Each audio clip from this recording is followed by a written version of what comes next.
And so for the left, I'm trying to break that down and guys go, let's hear them out. Are they actually anti-war? Before you make up your mind, are they actually anti-corruption? Blah, blah, blah, blah, blah, blah. I got you, brother. Don't forget, by the way, just a few months ago, he was literally fundraising, asking for money from his audience in order to prevent the incoming fascism. His words. He used it multiple times. Donald Trump is a fascist. He's a fascist who wants to destroy democracy, destroy America, and I'm a break in case of emergency candidate to try and get Joe Biden to drop out because it's paramount that he drops out so that we can defeat fascism. Please donate money to my campaign.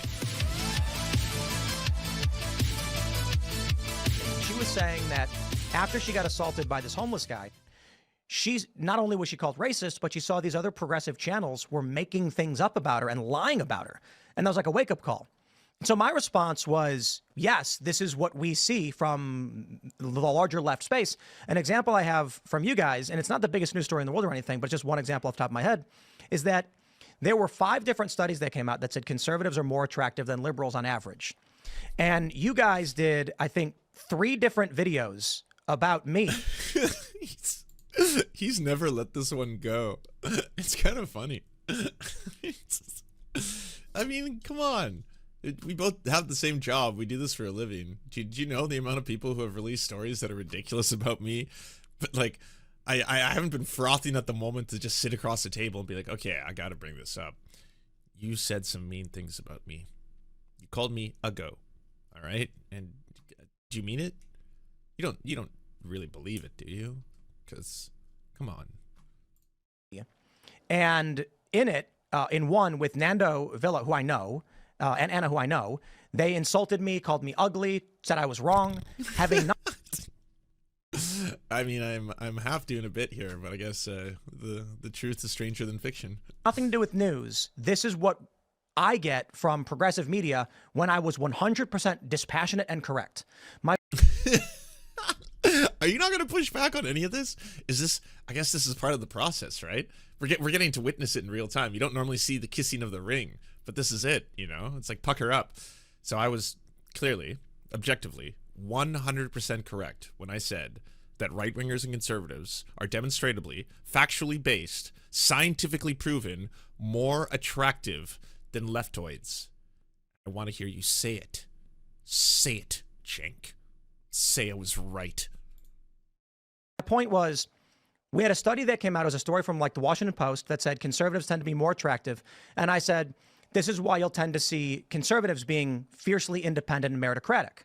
Because people who are more attractive go through life, it's easier. Everybody wants to give them things. And then they say, hey, I lifted myself up by my bootstraps. Why can't everybody else? Are you? You're not really? None of this seems cartoonish to you at all? Like utterly ridiculous? I got to imagine on some level right now you're laughing inside. Please tell me you're laughing inside. I think the proper response to all of this is, who cares? Who gives a fuck? Genuinely. My political beliefs are not based on a hot or not ranking, you know?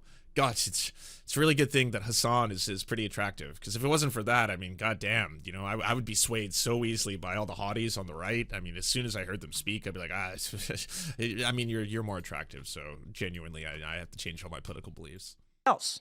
Liberals, who tend to be less attractive, say it's hard to live without support groups, and they band together.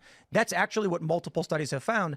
The response I got from you guys was 3 different segments where... By the way, just going into the facts and the science of the story, looked into it back in the day, and some of the studies that he was pulling up were done on the behalf of conservative dating apps, which was not unsurprising to find out. But I mean, I would think that there's a bit of a desire and a problem of a confirmation bias when one is performing that. But also, more importantly, who cares? Who cares even if this is true? If it turns out that like 60% of what is scientifically determined based on the symmetry of the face, that the majority of people who are more attractive seem to have more conservative-leaning beliefs. Okay, I still think that we should have universal basic human rights. I still believe in ending unjust hierarchies, oppression, that, again, not based on who the hotties are. I was called ugly, stupid, gross, crooked teeth, putting up ugly pictures of me. And so my question to you is why? And like, how is that any better from the corporate press? So there's 2 things there. So number one, look, Tim, we went through this last time I was on the show. Oh, too. thank you, Royston. So, brother, I don't agree with your interpretation, and I think that it's kind of self-serving to say our side is more attractive. And I know that you think I'm not saying my side. It's not my side. I'm not a conservative. I know, but I didn't make this up. This is numerous studies. No, I got you. I look. There's 8 different ways to frame an article. There's 8 different ways to frame a study. So you got to be careful about what the study. So look, we. That is convenient too, because he is neither left nor right, right? Like he's a liberal milquetoast fence sitter. That's his own words. So because of that, and as a result of that, you know, he gets to empirically judge this. And I mean, it's just a matter of fact. The studies conclusively show that the hot people are on the right. I'm not saying that I'm a right winger, and I'm not saying that I'm trying to push this narrative in order to have people, you know, maybe believe in the same things I believe or I want to believe. I wish I could be on that side, right? They seem so very, very hot, but ultimately, I mean, you all called me ugly. So please. Also, Jesus Christ, the weaponry is expanding.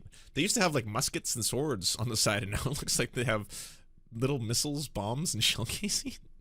I know they're props, but still. Disagree on that. But did we go too far in having laughs, etc., about the attractive, etc.? Yeah, we probably did. Okay, and so, but back then we were more in trench warfare, right? And so back then, and the reason why a lot of the right wing has a completely skewed version of me is because people take clips usually out of context, or you're doing a big long segment and they'll take a 5-second clip, a 30-second clip, a 15-second clip, etc. And that's all the other side ever sees. So we see all of your whatever is the right-wing points of view, right? We don't see any of the left-wing stuff. We don't see any of the independent stuff because that didn't make the news, right? So for me, same thing for right-wing media. They will show you stuff that they think is outrageous, but they're not going to show you all the times that I said, oh, it's probably from the Wuhan lab, Biden is too old, whatever, all those things. Even though I knew it was coming, it's still so pathetic to watch happen in real time. You don't know. I guess you got to do it, though. If you're going to be doing the right-wing podcast circuits, you got to sit across from Tim Pool, who's going to bring up the most ludicrous and ridiculous statement ever, that his feelings were hurt. He was a little bit hurt when you called him ugly, and he's upset about that. And because he's upset about that, he's now in a position where he's like, just admit it. Admit you lied. You lied. I'm not. I'm beautiful. Come on. Right? So that's why... Well, we were in the trenches at the time. I mean, who can really say what was true, what was not? We were in echo chambers and bubbles, but maybe we exaggerated a little bit, all right? I mean, I'm sure in certain angles with good lighting and if you have the proper beanie, if it's been washed, if it's clean, yeah, there objectively could be those who find you to be palatable. Is that good enough? Have I done my part? We started getting a crazy skewed view of all of us, of each other, right? So part of what Anna and I... what do you mean? Thank you very much for the $2 dono. Do you know how early I woke up for this? Oh, well, welcome to the circus. Are doing now is we're trying to break down those walls, right? And so you're here. That's why I'm here. That's why I was here last time. Respect. That's why I'm going on Patrick Bet David again. That's why I'm going on Drinking Bros and and these are all over the place. Like Lex Friedman, what's his politics? Nobody even knows. Yeah, right. Right? And I don't really care. I just care about the conversation. I went on Chris Williamson's show. The ideas. I'm not sure what his politics are, right? Yeah, same, I don't know. Yeah, and so I went on Trigger. Lex Friedman is one of those people who falls into the category of I paint myself as a perfectly enlightened centrist, and that I believe the most important thing is conversations. And that is ultimately what's the most important. It's not political ideology, it's not ideas, policies, all that kind of stuff. It's conversations. And if we're capable of having conversations with everybody, doesn't matter if I want to sit across the table from Ronald McDonald, the Hamburglar, Pol Pot, doesn't matter who, as long as we're having a conversation. That's the most important part of the entire process, so that people can see a variety of ideas and opinions, and then they themselves can make their own determination as to what they should be doing and going forward. It's strictly mathematics at the end of the day. Although it's funny that all the extreme centrists, usually when it comes down to it, you'll see them post, and in the case of Lex Friedman, yet another example of being like, wokeness is dead. Oh, Trump won. We have destroyed the woke. That seems to be some pretty strong positions that you're taking, Mr. Friedman, and I don't know if that is apolitical in nature, but sure. So what? Let's have a conversation. Because part of the reason why we were making fun of each other and insulting each other and doing all this stuff is because we were so separated. We stopped thinking of each other as fellow citizens, fellow Americans. And so for the left, I'm trying to break that down. And guys, let's hear them out. Are they actually anti-war? Before you make up your mind, are they actually anti-corruption? Blah, blah, blah, blah, blah, blah. I got you, brother. But let's take, okay, look, the labor secretary. There's no reason not to like the labor secretary. The Teamsters helped to pick the labor secretary. So take the goddamn win. Take the win, right? So if they really want to cut the Pentagon, great. Are you kidding me? We've been dying to cut the. Don't forget, by the way, just a few months ago, he was literally fundraising, asking for money from his audience in order to prevent the incoming fascism. His words, he used it multiple times. Donald Trump is a fascist. He's a fascist who wants to destroy democracy, destroy America, and I'm a break in case of emergency candidate to try and get Joe Biden to drop out because it's paramount that he drops out so that we can defeat fascism. Please donate money to my campaign. Pentagon. Are you now going to say that you don't want to cut the Pentagon to spite Trump? That's crazy, right? So we're trying to break down the walls and have these conversations. To that point, that's something that we actually have, or at least I have, and I've heard Tim mention as well, that we try to do or want to see happen, because I believe that the craziness that has come from the left is from the extreme left and not from the normal kind of moderate left. And there was a time in the United States where people on the left, or people that were left-leaning and people that were right-leaning, could, you know, go to barbecues together and hang out together and do normal things that weren't political without trying to kill each other or without actually, you know, hating each other. And I think that that kind of stuff starts by coming back to the fact that we're all Americans. We all want what's best for the country, or at least that's the common ground we should be able to find. And if you can talk to people that actually do want what's best for the country, best for the people of America, then you can actually start to have a more. It sounds lovely on paper. Yeah, who doesn't want this, right? And we can all agree that, you know, in large part due to social media, AI-driven polarization, the fact that, you know, a lot of these algorithms definitely want to promote incendiary content. The more rage-inducing it is, the longer it keeps your eyeballs glued to the screens, and then they know that, and they've weaponized that, and they've really pushed us into these echo chambers, and we just want self-validation so much, and likes and clicks and retweets, and feeling like we're inside of our safe spaces, that we've really become just completely distinct into two different categories. But when that's proposed, it always comes alongside of, and by the way, it's your side that is trying to castrate little boys. It's your side that is basically trying to impose full-blown communism. All right, you filthy commies. It's your side. Like, a lot of the policies that you're trying to enact are the stuff that you're pushing. The culture war, the identity politics, the constantly getting everyone scared about queer people, trans kids, LGBTQ plus issues, immigrants, crime, stuff like that. Doing that in perpetuity, 24/7, it does eventually lead itself to having people in positions of power, say Donald Trump, his administration, his neocons, his racists, his white supremacists, coming into power, and then all of a sudden they are going to make life worse for everybody. They're going to enrich the richest, the elites, if you will. They're going to be concentrating more and more wealth into the hands of the very few, and everyone is going to be consistently distracted, because it doesn't matter if he's a grifter or con artist or literally an NFT salesman. Donald Trump is a cryptocurrency NFT salesman. None of that matters as long as everyone's really mad at people who have no power. Keep people mad. Keep people mad at minorities. Keep people mad at queer folk. Keep people mad at trans kids. Keep on doing that over and over and over again. And then keep on selling that idea that sounds so nice. Like, can't we just have a conversation? Can't we just find out where we agree at the end of the day? Wouldn't that be lovely? And then it's like, okay, fine. You accuse me of being the quote-unquote radical left, the extreme left. And so do you want to hear some of the policy proposals? Do you want to hear how outrageous and insane I'm thinking? Okay, sure. Universal basic rights. I think if America is the richest nation in the world, that it can afford, through the taxation of the extreme wealthy, to make sure that every single American, regardless of where they come from, has housing, has health care, has access to education, and dare I say even food. I think that can be done. There is not only enough production of those things, but there is enough wealth in the country to make those things available. There's the radical extremist policies. I'm not getting into the socialism. I'm not getting into the workers owning the means of production. But if I was saying to say tangible things that could be enacted within my lifetime for Americans, by the way, I say this as a Canadian because I want these same things to be enacted here. But I think it'll benefit the world if the superpower, the largest army in the world, has healthier people, has more access to mental health care, has more access to not having people consistently struggling, feeling alienated, feeling angry. As they get angrier and more alienated, they look for answers. If the answers are being sold to them by the Donald Trumps, that it's immigrants and queer people, then they're going to be targeting those groups. But that's the extremism. That's the extreme left. That's the radical left. Oh, no, no, no, no, no. Y'all want to cut off like little boys' penises is what you want to do. You guys want to give sex change operations to minors. That's what you want to do. And so, yeah, can't have a conversation, I guess.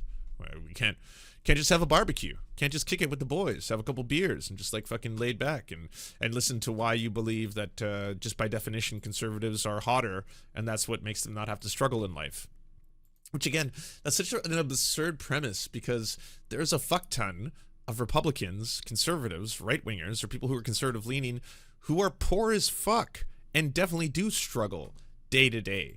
I'm sorry, even if they have the brush of hotness that's been granted to every single one of them, that doesn't change the fact that it seems like a lot of them are suffering. And unfortunately, the pundits they listen to are just telling them, yeah, your life is hard. Don't you ever question your boss. Those guys, they meritocratically made it in life. They are hard working job givers and providers. So don't you question them. Don't you ever try and unionize, and don't you try and have worker power. What's important is that you get mad at trans kids and immigrants, all right, and know that you're hot.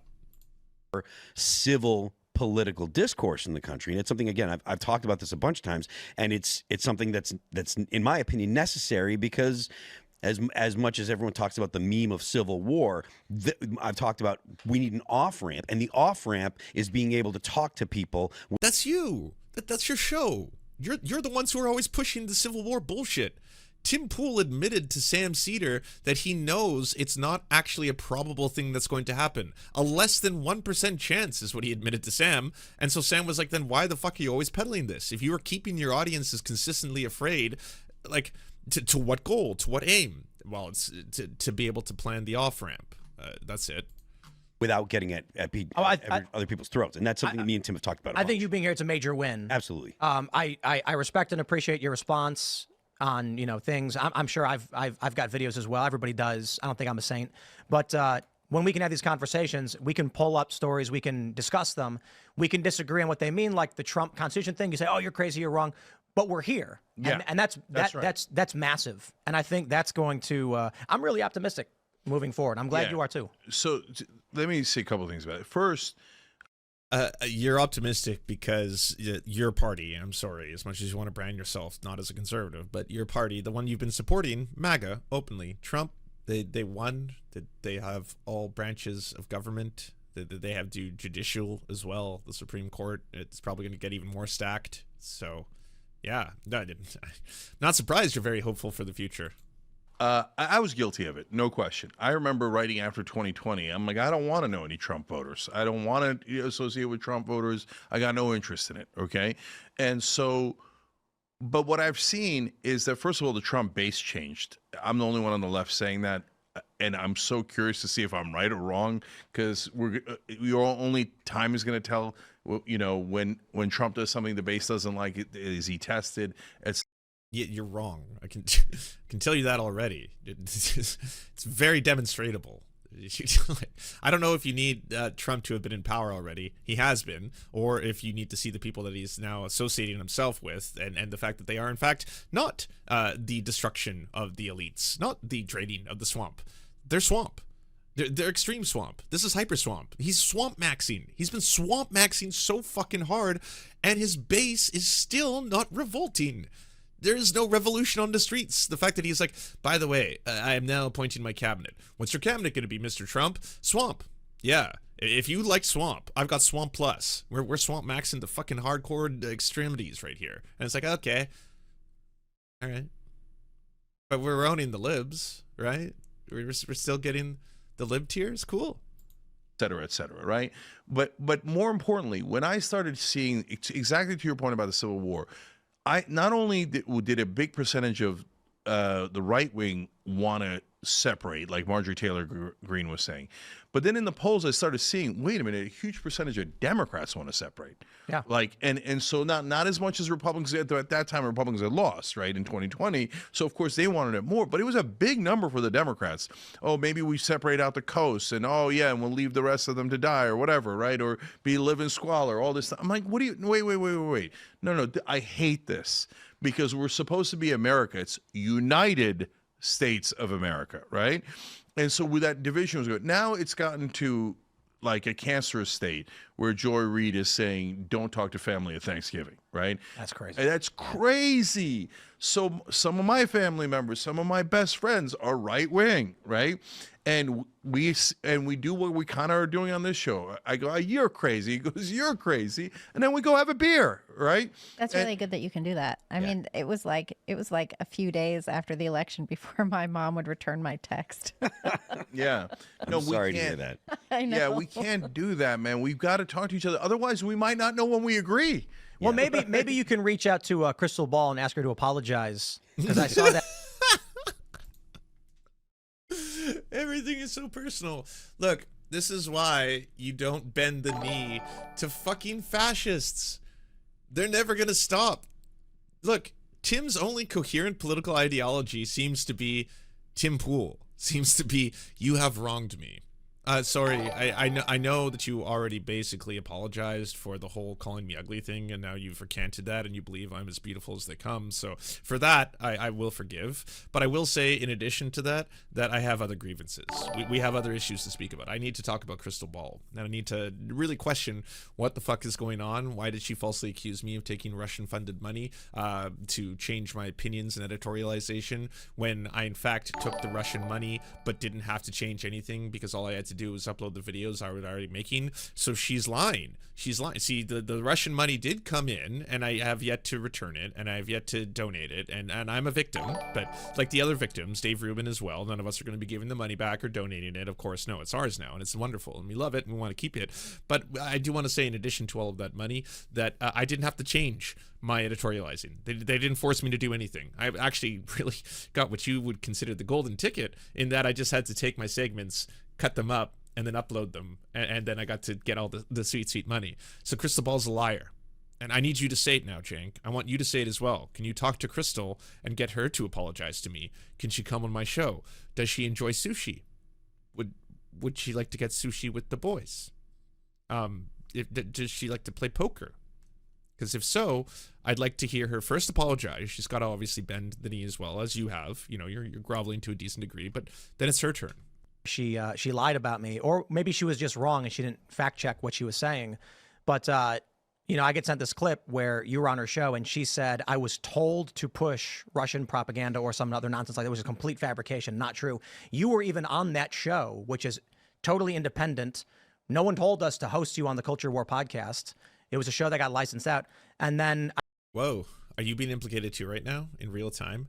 I mean, if it wasn't so damaging what both Cenk and Anna are doing, by the way, just again, transparently disgusting and very damaging to, I would say, progressivism and leftism in general, to have built up a platform and to claim that you, in fact, are the home of progressives, we're the biggest leftist platform on the internet, we're the alternative media that the left basically is at home with, all that kind of stuff, to then use this, and after spending, you know, the entire election cycle talking about how Trump is a fascist, even running for president yourself and fundraising off that, to then do this immediate kind of like, well, you know what, let's start getting a little bit more and see if we can get some proximity to power here and see if we can get some more money here, because there's lots of more money and power on the right, and you know, all that kind of stuff. Well, now you're going on Tim Pool's show where you literally have to apologize.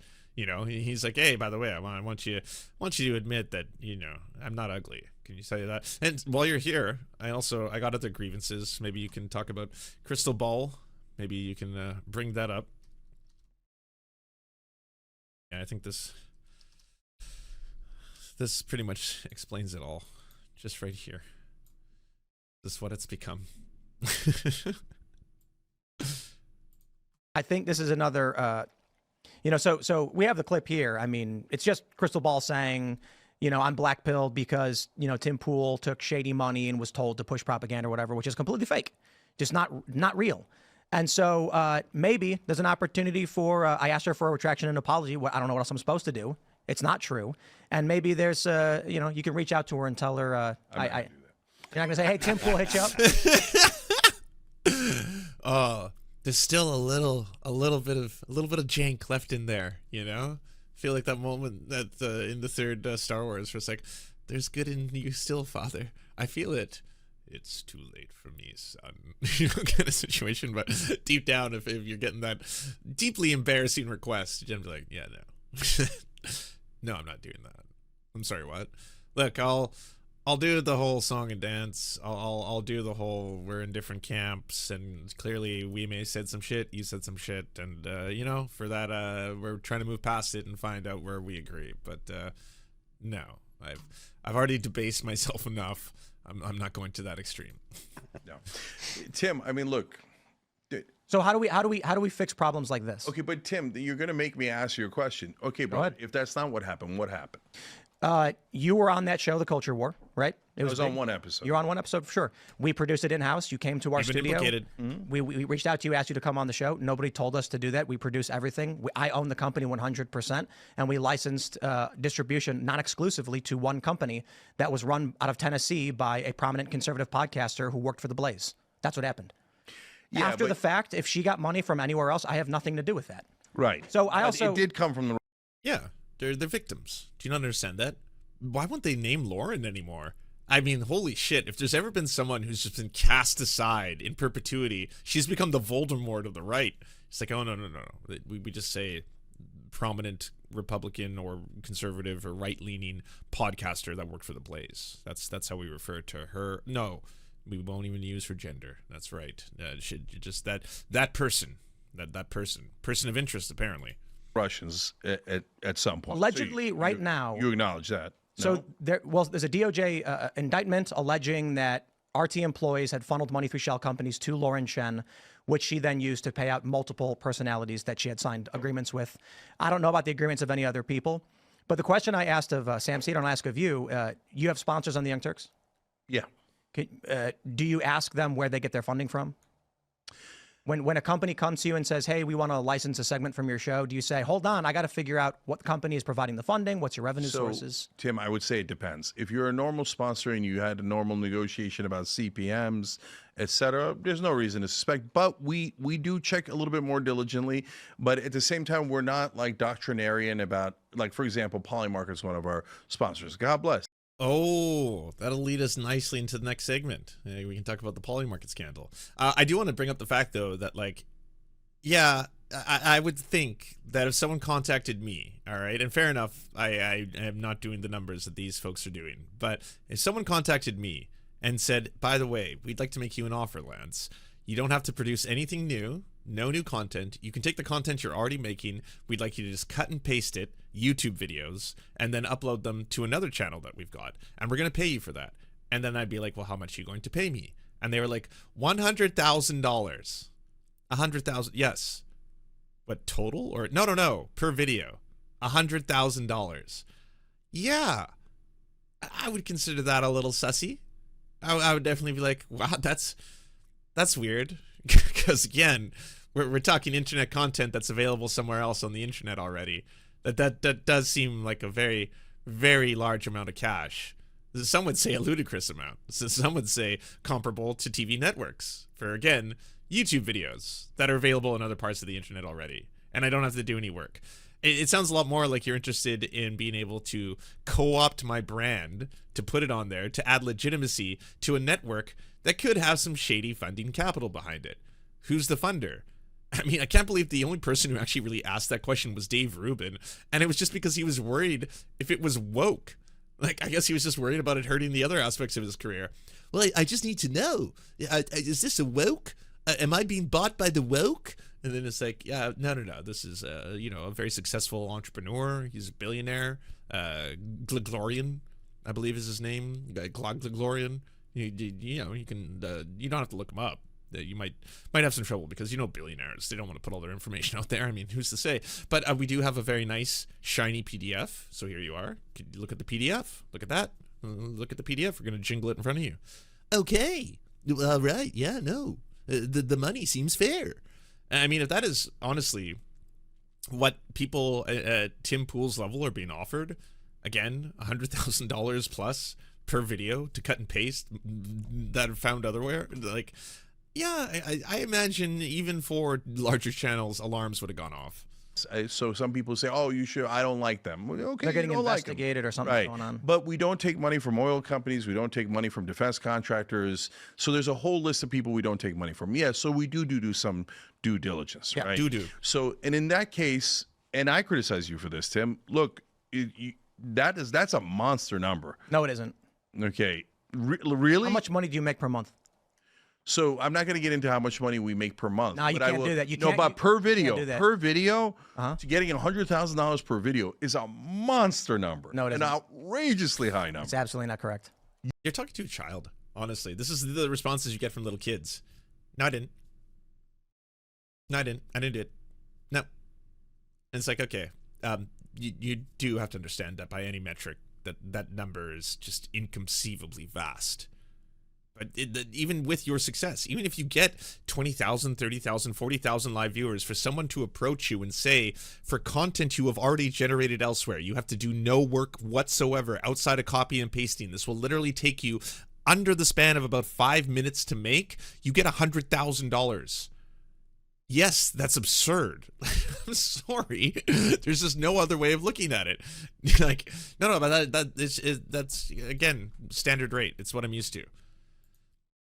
You couldn't even answer when Sam was like, okay, who are the other offers? Who are the other people who were offering you anything comparable to that? Because, again, to me, that number is fantastical. You make $100,000 regularly per video? So that we do 8 figures on Timcast. A Timcast IRL is an 8-figure per year company. So when we... That is not the same thing. No one is saying, hey, are you successful? I will grant you're extremely successful. That's very different than a third party licensing your content at that price. That's a licensing fee that you would be paying for mainstream television episodes. And this is, again, an internet show with a very, very niche market for people who want to watch Tim Pool a second time on another channel. Like, that's why people are like, from their perspective, the ROI on this seems kind of like absurd. You know, like what billionaire who has made himself and built an empire would ever think to themselves, well, you know what I really got to do here is I got to license material that is found elsewhere on like a tertiary channel of someone whose numbers for the culture war are amongst his lowest like viewed shows. So that's pretty wild. Get approached by... I'm trying to be careful because we're currently doing contract negotiations with a bunch of different companies and we have sponsors. We have one sponsor that pays us $100,000. We get, in one instance, we got $50,000 for one ad read. So when we go to contract negotiations and we say, hey, guess what? Timcast IRL is the biggest live show on YouTube primetime. That costs a lot of money. So if you come to Tim Pool and you say, we want to license a show for you, you may say, why would I do it? So this is important. And we're rehashing something that most of my audience already knows. I was negotiating with 3 different companies. We were fielding multiple offers. One of those offers was $30 million. I took a lesser offer with lesser responsibilities. That's it. You also notice, if you look at the indictment, that Dave Rubin and Benny Johnson, independent. Oh, by the way, yeah, no one's questioning why you took the money, right? Like, again, it's a fantasy. Anybody who's like, hey, by the way, I'm going to offer you $100,000 for content that you already produce on a secondary channel. All you got to do is upload it to ours. $100,000. Yeah, I'm not surprised that everyone took it, but everyone's trying to tell you now the reason why you were being offered those, again, ridiculous amounts of money is because it was being by state-backed Russian backers. That's the reason why they were willing to spend that kind of money to, again, obtain your brand name. Because you all had to make that ad for Tenant. You all had to record for it. Some people made some original videos like Lauren Southern, but the vast majority of you, it was just basically like, hey, by the way, this is not a Russian channel. This is a collection of American YouTubers, conservative pundits, right-wing pundits, and Canadian pundits as well, who are producing content exclusively for this new media operation called Tenant. Independently of me, negotiated comparable contracts. How is that possible? Well, they have agents. Agents negotiate on their behalf. When you look at Call Her Daddy selling for $100 million, Joe Rogan for selling for $250 million, Travis Kelce selling for $100 million, are those crazy numbers in the podcast industry? So... Not the same thing. No one is accusing you of not generating a lot of wealth or getting ad reads for high amounts or any of that. This is completely different. If Tim Pool, who hosts the largest live show, primetime on YouTube, is approached by someone to license a new show, there's going to be a premium rate comparable to any other podcast. Now, that's besides the point. Whether or not I negotiate something or not, all of it goes through lawyers. I own the production company outright. For Crystal Ball to then fabricate this, or maybe she just doesn't know what she's talking about, that I was told to do things, it's an absurdity. It's not correct. My point ultimately in bringing it up is, he kind of just really ruined a potential case there, because, you know, if you want to say that someone is defaming you, you have to be able to prove that it is being done willfully with malice. So if you're like, oh, well, I mean, maybe she didn't know. Maybe she's just a fool. When she propagates this information, which seeks to discredit me and this show, it's just not true. We did a lot. Oh, wouldn't that be weird, Tim? If someone had, say, a very popular large show where they populate or propagate disinformation and to the detriment of, say, the very people that they're speaking about on a regular basis. License agreement with a company. I mean, look, someone from the Blaze comes to us and says, hey, we got a VC. I ask who it is. They say, here's the guy. The indictment even mentioned they staged a fake phone call with me and the VC because we did our due diligence, sent it to the lawyers. The lawyers did their research. We then conferred with other people. We had negotiations. To then claim that we did something untoward or we are part of some manipulative thing, it's discrediting the space, and it's bad for independent media. So, Tim, the maybe the difference in how we perceive it is because left-wing and right-wing media is not comparable in terms of money. Okay. Call her daddy? Is that she has a Kamala Harris? Podcast is different. Podcast is different because what people were doing was trying to establish market position. Rachel Maddow got $25 million in her new contract negotiations. Oh, it's absurd. She gets 38,000. That's legacy media, and Call Her Daddy is not a left-wing podcast. Views in the key demo. I'm sorry, MSNBC does. Apples to apples, right? So yeah, you're comparing like fucking mainstream media and legacy media as well as some of the world's most popular podcasts with, again, internet shows. Podcasts are different. Cable news is different. But on online media, the left wing has none of the revenue you guys have. We just have normal ads. We just have normal subscribers. We're the biggest, and I've asked everyone else. Nobody gets 50,000, 100,000 a video. Nobody gets those deals. You're bad at business. No. Do you know who our sponsors are? We have normal mainstream sponsors. We do things like BetterHelp. Yeah, that's kind of proving his point then, Tim. It's kind of like, yeah, you're very successful, and as a result of being very successful, you get more mainstream brands that approach you. The less successful you are, the more, not League of Legends, Raid, Shadow Legends is pretty much at the table when you're, starting out and when you're grinding and climbing the ladder. That's usually the people knocking on the door, and all the GeForce and then the weird supplement companies and all that. And that's basically, yeah, we're definitely not bad at business. Okay. We've been around the longest on the internet, etc. I wish there was sponsors that gave that to left wing. But hey, and if there's any sponsors watching, we've got a gigantic show. Okay. Give us $100,000 a pop. There it is. We'd love to take it. Thanks for checking out this clip from Tim. That was nice of Tim to leave that in there. I don't know if it's that he didn't realize it, but it's like, oh yeah, that little plug at the very end. No, we can leave that in. Give Cenk his due. He did bend the knee, all right, and in some ways he kissed the beanie. Not as aggressively as I would have hoped, and he didn't actually get me, my sushi with Crystal Ball, but I'll work at it eventually. I'll find a way to eventually make these contacts possible. Hey, if you'd like to unlock secret bonus episodes as well as uncensored content, go to patreon.com/The Serfs.